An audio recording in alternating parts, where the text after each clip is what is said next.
Music director DJ Signal, music by Riya studio Khagaria. ये बलिया वाली ससुरा चल गेली, हमरा से एगो निशानी मांगली।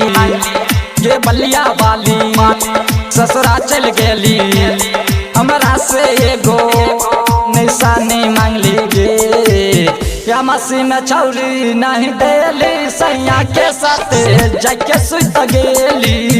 या मसी में छौरी नहीं देली, सैया के साथ जाके सुत गेली।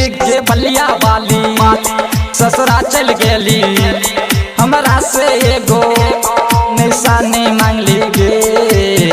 या मसी में छौरी नहीं देली, सैया के साथ जाके सुत गेली। या मसी में छौरी नहीं देली, सैया के साथ जाके सुत गेली। सैया के साथ सैया के साथ जाके सुत DJ Shiv Narayan, DJ Shiv Narayan, music by Riya studio Khagaria.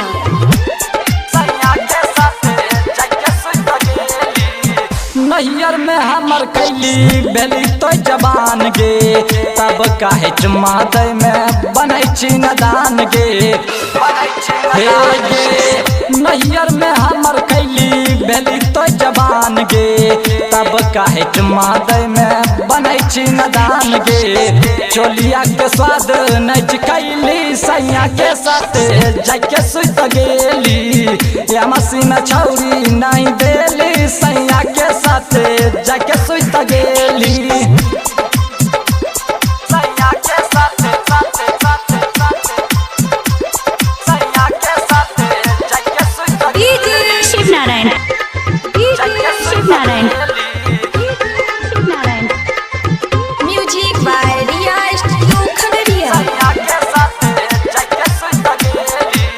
कुछ दिन सबर करे ससुर में अबोगे, सैया जैतो बाहर रात भैर लेबोगे। हे गे कुछ दिन सबर करे ससुर में अबोगे, सैया जैतो बाहर रात भैर लेबोगे। सत्यम के छौरी तोलू भैली, सैया के साथ जाके सुत गेली। या मसी में छौरी नहीं देली, सैया के साथ जाके सुत गेली। ये बलिया वाली ससुरा चल गेली, हमरा से एगो निशानी मांगली गे। या मसी में छौरी नहीं देली, सैया के साथ जाके सुत गेली। या मसी में छौरी नहीं देली, सैया के